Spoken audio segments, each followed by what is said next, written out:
Up next, a Navy jet crashes into an apartment building in Virginia Beach. I heard this 3 big loud boom.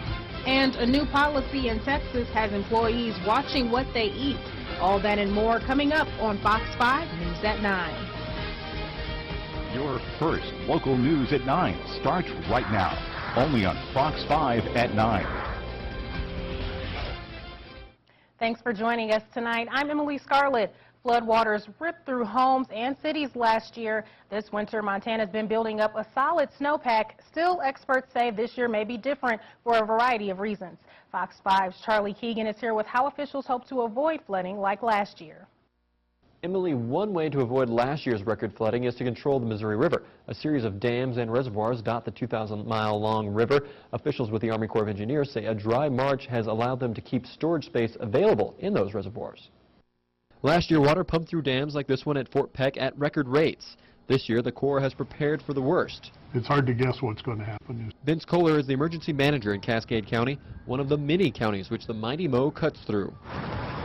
Other rivers and creeks kept him busy last year. The Missouri wasn't a top priority. The dams on the Missouri was just tremendous. Those guys passed water through one dam to make room for water to come out of the other dams, and it was quite a coordinated effort. At the National Weather Office in Great Falls, Gina Loss keeps an eye on all the snowpack totals. She says the Missouri River Basin is right at average, significantly lower than at this time last year. On the Missouri, we also have the advantage of reservoir control. She believes flooding will be a lot less severe this time around. Last year, our spring was very cool, and we didn't start eroding that snowpack in the early spring as we should, and we continued to get storms, and so that snowpack continued to build well into June. Today's April snowstorm shows us a lot can still change, but Loss is confident flooding this year will not be as bad. It's all good right now. I don't think any of our areas are so far above average that it is a huge concern for causing some flooding. After dealing with the aftermath of last year's floods, Kohler knows he's better prepared for any future flooding. We're hoping to make that go a little smoother from the coordination end by doing some training for our command staff and getting that a little more organized than it was last year. Loss says there's always a chance we could see swollen rivers and streams in the coming months. Loss says the warm temperatures has melted some lower elevation snowpack, which didn't happen last year. Snowpack isn't just a measure of snow depth, it also calculates the amount of water in the snow. Charlie Keegan, Fox 5. Thanks, Charlie. Moving into weather now, meteorologist Steve Newton is here with a first look at our forecast. Thank you very much, Emily. Good evening, everyone. I'm still tracking a little bit of snow moving through north central Montana right now, but it is on its way out. Take a look right now at the state radar. We are seeing most of the showers are pretty much concentrated around Glasgow and up along the High Line. Coming up in your pinpoint forecast tonight, we'll take a look at when the snow is going to be completely out of the area and what days next week we could be seeing temperatures in the 60s. Emily? Thanks, Steve. A horrifying scene in Virginia Beach after a military fighter jet crashes into an apartment complex. Amazingly, there were no fatalities. The Jet A FA-18 Hornet crashed into the building on Bird Neck Road this afternoon, setting the building on fire. Both pilots ejected just before the plane hit. At least 6 people were injured, including those 2 crew members. One tenant, Pat Cavanaugh, heard a terrifying explosion, opened his door, and saw the horrific scene. He says the man wasn't critically injured, but he was in a daze and felt awful about the disaster. A pilot on the ground, parachute hanging from the building, facial lacerations, going running outside and see what I could do to help him. I'm retired rescue, and I didn't know the plane had hit the building until I saw the smoke. He apologized very much for hitting our complex, and I told him, don't worry about it, everything's going to be fine, let's just get you out of here, get you to safety. New details about the suspected gunman who opened fire at a Christian college earlier this week. School officials apparently met with the suspect on 3 different occasions, begging him not to drop out of the school. We're also learning the suspect legally changed his name. The chief operating officer at Oikos University told KTVU today administrators at the school met with Won Ko 3 different times, trying to convince him not to drop out of the nursing program. Ko eventually did drop out of the small Christian college last fall and became upset because the school wasn't giving him a full refund on his tuition, between $4,000 and $6,000. Outside the shooting scene today, people connected with Oikos University gathered to pray, and a pastor lit candles to honor the 7 people killed in the rampage. My student 7 died. Very sad. And now, newly uncovered court records show the suspected gunman legally changed his name a decade ago from Sunam Ko. He said because it sounded like a girl's name. Meantime, we're finding out more about why a former employee at Oikos University is now suing the school. In this court filing, Jung-Ok Cha claims the college owes her close to $75,000 in back pay. She also claims to have loaned the school $10,000, even including a copy of that check in her suit. And today, Oakland police officers found a gun they believe was used in the deadly shooting after combing waterways and trash bins since Monday, desperately searching for the murder weapon. One Co allegedly used to kill 7 people and injure 3 others. Police discovered a gun they say matches the serial number of a gun purchased by Co. Well, it seems not everything should be bigger in Texas. A Texas hospital instituting a hiring policy barring potential employees who are obese. Officials at the Equal Employment Opportunity Commission say the practice is not explicitly discriminatory. The policy, which was instituted last year at the Citizens Medical Center in Victoria, Texas, requires potential employees to have a body mass index of less than 35. An employee's physique should, quote, fit with the representational image or specific mental projection of the job of a healthcare professional. It's clearly known that when you talk about the hospital's self-insured health plan, that we need to be as careful as we can to encourage healthy habits and behavior on the part of our employees, but also we don't want to be bringing employees on the job force who have extra problems that then become a burden on the rest of the employees and result in their premiums being raised. It seems Michigan is the only state that bans weight discrimination. 6 cities, Birmingham, New York, Santa Cruz, California, Madison, Wisconsin, San Francisco, California, Washington, D.C., and Urbana, Illinois, have also enacted weight discrimination laws. Well, Steve, I sure hope we're finishing up with this snow. It seems like we are finishing up with the snow for now. I'm not going to say we're completely done with it because every time I do, the snow comes back. But we are looking at warmer temperatures as we go into next week. Take a look right now at the almanac. I'm back with your Weather Authority forecast in just a moment.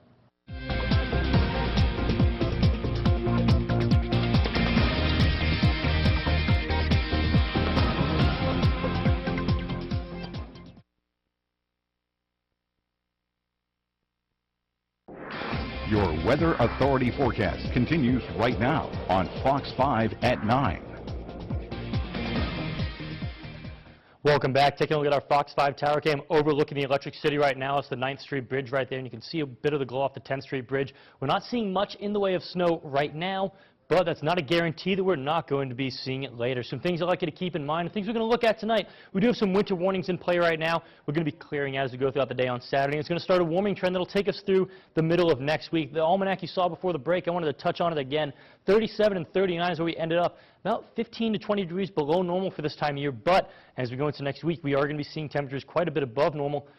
Not in the record range, but we're going to get about 10 degrees close to that. 3.5 inches of snow recorded in Great Falls. Helen and I do know we recorded some snow. I'm going to try to get that information for you later this evening. The Regional Satellite Radar Composite. This is the system that's kind of pushing its way out into the Dakotas and up into Saskatchewan right now. And this is the next system right here in the Pacific. This one's going to be churning in pretty much on Wednesday and Thursday. We can expect that system to arrive. A little bit of a closer look. Most of the snow showers are pretty much concentrated around Glasgow right now. We do have some isolated flurries throughout Cascade, Judith Basin, and Choteau County that are drifting down to the south. We could be seeing some here in the Electric City in the next hour or so. We do have a lot of warnings. In fact, this hasn't even updated. These warnings are changing so fast. Let's take a look at a couple of these right now. The blizzard warning for Phillips and Valley counties. Between 3 and 6 inches of snow in the lower elevations, as much as a foot in the higher terrains. Winds gusting up to 40 miles an hour. This is until 6 o'clock Saturday morning. We have the winter storm warning for Cascade, Lewis and Clark, Jefferson, Broadwater, and Marr counties. Up to 5 inches of snow in the mountains. And for Judith Basin and Fergus counties, up to 2 inches additional snow at lower elevations and up to 4 inches in the mountains. Temperatures at last check, 34 in Great Falls, 35 in Havre, 33 degrees in Helena. The Futurecast model, most of this is going to be pushing out. We could see some showers up on the High Line tomorrow afternoon, but then as we go into Sunday, we are going to be seeing just a little bit of cloud cover going throughout the day. Around central Montana this evening, temperatures going to be pretty much in the 20s. 24 in Stanford, 20 degrees in White Sulphur Springs, 27 in Great Falls and Fort Benton. up to 2 inches of new snow overnight, and then warming up as we go throughout the day tomorrow. 49 in Fort Benton, 46 in Helena, 45 degrees in Townsend, a little bit cooler in Lewistown, 38 degrees for you. Up along north central Montana on the Rocky Mountain front, 23 in Havre and Shelby, 20 degrees in Conrad, 24 in Chester. And then tomorrow warming up into the mid-40s, 46 in Chester, 43 in Browning, 46 in Choteau, and 48 in Cutbank. Up along the High Line, we're going to be seeing temperatures in the 20s and 30s tonight, 25 in Hayes, 29 in Wolf Point. And then tomorrow we are going to see those temperatures warming up pretty much into the 40s, 44 in Glasgow, 43 in Malta, 37 in Plentywood. The next 7 days for Great Falls look like this. We're going to be warming up, pretty much adding a few degrees each day till Wednesday before that next system arrives. 66 degrees for your daytime high on Wednesday, then cooling off into the 50s for Thursday and Friday. Helena, the next 7 days for you, warming up into the mid-60s, 67 possible on Wednesday, and Easter Sunday, mostly sunny, 53 degrees. Emily? Up next, Google taking the next big step in the evolution of technology. Where's the music section? And Jennifer Hudson's major loss that doesn't involve her weight. That's in tonight's entertainment update. Up next on Fox 5 News at 9.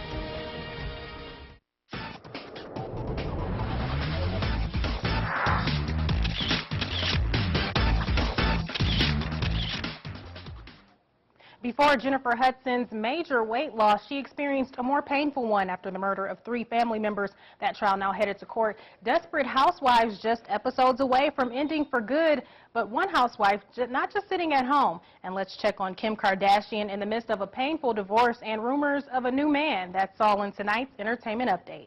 Jury selection has begun for a man charged with murdering 3 members of Jennifer Hudson's family. William Balfour is accused of killing Hudson's mother, brother, and 7-year-old nephew. Prosecutors allege Balfour shot the family in a jealous rage because his estranged wife, Julia Hudson, Jennifer's sister, was dating another man. Jennifer Hudson is on the prosecution's witness list and may be called to testify. The judge has already warned potential jurors to avoid media coverage of this case. He'll also quiz them about what they've already heard about the 2008 murders. The jury will be finalized next week. Opening statements are expected April 23rd. Desperate Housewives star Eva Longoria reveals she's trading Wisteria Lane for a spot on the campaign trail. Longoria on Fox and Friends talks about Pepsi and politics. And then I'm one of the co-chairs for the Obama campaign, so I'll be really dedicating a large amount of my time going to the swing. What does that mean, co-chair? Co-chair of the entire national Of the national campaign. Wow. Yes, yes. So I'll be doing outreach, engaging voters, you know. The actress also in New York to launch Pepsi Next, the new soda from Pepsi with 60% less sugar. Eva and Pepsi have a long relationship, appearing in Super Bowl commercials in the past. When asked if she's ever had a Coke, she says, quote, "I can't even say the word." Kim Kardashian's public and painful divorce from NBA star Kris Humphries apparently not turning her completely off to the opposite sex. The shapely celebrity sister reportedly dating musician Kanye West. The website TMZ reporting the pair were photographed catching the movie The Hunger Games together in New York City Wednesday night and dining at a fancy restaurant Thursday. West even rapping in a song about liking Kim from afar during her 2.5-month marriage. And that's your entertainment update. From the same team that's developing self-driven cars, experimental augmented reality glasses are also being tested. The prototype digital glasses puts the internet right in your line of sight. Google getting into fashion. Well, sort of. The company's running tests on its own eyewear line they call Project Glass. But what makes this different than any other pair on the market is that these glasses put the company's web services in your face. Take a look. Yeah. Meet me in front of Strand Books at 2. Google's video talked about all the cool things you could do in your daily life to communicate with friends. Along with video chats, the glasses can also snap photos and display directions at the sound of a user's voice. Where's the music section? Google positions the data in the wearer's line of sight. Some critics say the constant barrage of information could pose a distraction while walking or driving. People can't even text and walk at the same time without tripping. So now we're going to be communicating with a pop-up in our faces about a friend talking to us or about a map. Some fans of the prototype say this could be the next step in the evolution of technology. The really cool thing is that augmented reality is still really trying to take off. You're on mobile phones right now, it's not that great. But if Google can perfect it, and they are the ones that can because they have mapping, search, everything down, voice controls, so you'll be able to talk to your glasses and actually get that map or know that the 6 is closed, as we often do. Well, that seems really cool, doesn't it? Yes. I agree it might be a little distracting, though. I don't It's like know. a Bluetooth for your eyes or something. I always see those people walking around talking to themselves and stuff. Now they're looking all over the place like, oh, interesting. Very cool, though. Well, Tom Wiley joins us now with sports, and there were more sports canceled for the coming weekend. Yeah, you know, softball games in Butte tomorrow were canceled, and a track meet in Helena as well. They all fell victim to the whims of Mother Nature, unfortunately. But the Great Falls Chargers marathon game, it was scheduled for tomorrow. It's in limbo, but that won't stop us from talking about the upcoming baseball season. Stick around. Sports is coming up after the break. Total sports coverage. Fox 5 Sports starts right now. Right off the top tonight, Great Falls High holding their alumni basketball game, young versus old, and the young team came out firing. Katie Shermerly open on the wing, buries it for the first point of the game. The old team getting help from Alyssa Walker, grabs the loose ball, puts it in to get her team on the board 2-2 here. Young team stretches the lead to double digits here. It's Walker again doing work down low, but the young alums keep coming. Catherine Sunwall, she goes glass, but it's the older alums winning in the end, 108-101 in overtime. Well, a few days ago, we told you that Arkansas football coach and Helena native Bobby Petrino had been injured in a motorcycle accident. But the plot thickens. Turns out Petrino was carrying a 25-year-old female football employee as a passenger at the time of the wreck and withheld information from the school administrators, which prompted Arkansas Athletic Director Jeff Long to place Petrino on leave. We had a conversation. He shared some information with me. He admitted that he had not been totally forthcoming and forthright with me about the accident. And then at about 8:30, I informed Coach that, given this information, that I was going to put him on administrative leave while I take the time necessary to review this personnel matter. I am disappointed that Coach Petrino did not share with me when he had the opportunity to the full extent of the accident and who was involved. The woman in question was former Razorback volleyball player Jessica Durrell, who was hired just last week as a student-athlete development coordinator in late March. Petrino released a statement regarding his withholding of information and said, quote, "My concern was to protect my family and a previous inappropriate relationship from becoming public. In hindsight, I showed a serious mistake in judgment when I chose not to be more specific about those details." Assistant head coach Taver Johnson has been put in charge of the program in Petrino's absence. Well, basketball season may be over, but we're on the hook for a few All-Star games this summer. The roster for the Montana-Wyoming All-Star game has been released. And as usual, the teams are stacked. 4 players in our viewing area are selected to the Montana team, who will face the Wyoming All-Stars on June 8th in Sheridan, Wyoming, and June 9th in Billings. The Montana girls swept the series a year ago and hold a 21-9 overall series advantage, while the boys were swept last year, including an overtime loss in Billings. And here's a look at our local players who made the roster. Shikey Smalls of Great Falls High and Jace Anderson of Saco Whitewater. They'll represent the boys team, which will be coached by Montana Western head man Steve Keller. Smalls will be under Steve Keller next year at Western as a Bulldog. And Helena's Kendall Williams and future Grizz Molly Klinker from Fairfield round out the girls roster. Well, baseball season is right around the corner, even if it looks like the boys of summer are more like the boys of winter. But that doesn't bother the Great Falls Chargers. The American Legion team continues to gear up for the upcoming season in their indoor facilities. This year's Chargers are led by new manager Chris Naparala, who takes over for 6-year man Aaron Johnson. Naparala says that while his newly inherited team is chock full of youngsters, he's excited to see what his talented squad can do. I played for the Chargers back in the early 80s, and to me, I'm very excited to get going. I got a great group of kids that are coming up. You know, the Electrics 2 years ago played for the state championship. Last year, they finished 3rd. So there's the cupboard's not empty, but the kids that we do have are going to be young. I'm going to have to say inexperienced at the AA level, but I've got a tough non-conference schedule that I put together, and hopefully we'll get them, up to speed before we start hitting the conference road. And their marathon game scheduled for tomorrow at noon, weather permitting, of course. Well, golf season is back in full swing for Frontier Conference teams with their final conference pairings just a few days away. Dominic Sheldon with more from the Lynx in Helena.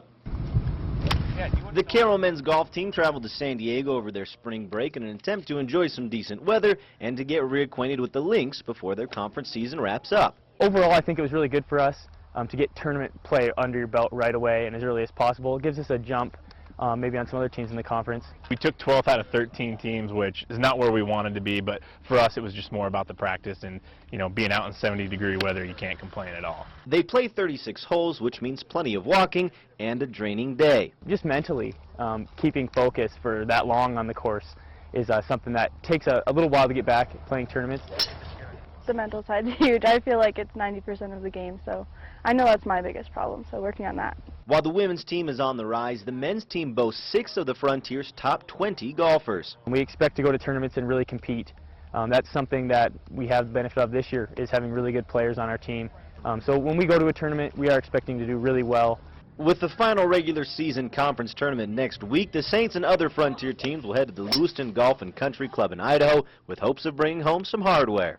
We're in second place. We're just 3 shots behind Rocky Mountain College, and we have a 9-shot lead on Lewis and Clark State College. Historically, their home course is a huge home course advantage. They're typically winning by about 15 to 30 shots. So looking to see if these guys can to make some progress and if we can go steal one and win a conference championship. In Helena, Dominic Sheldon. Well, that's all we have for tonight. Have a great weekend.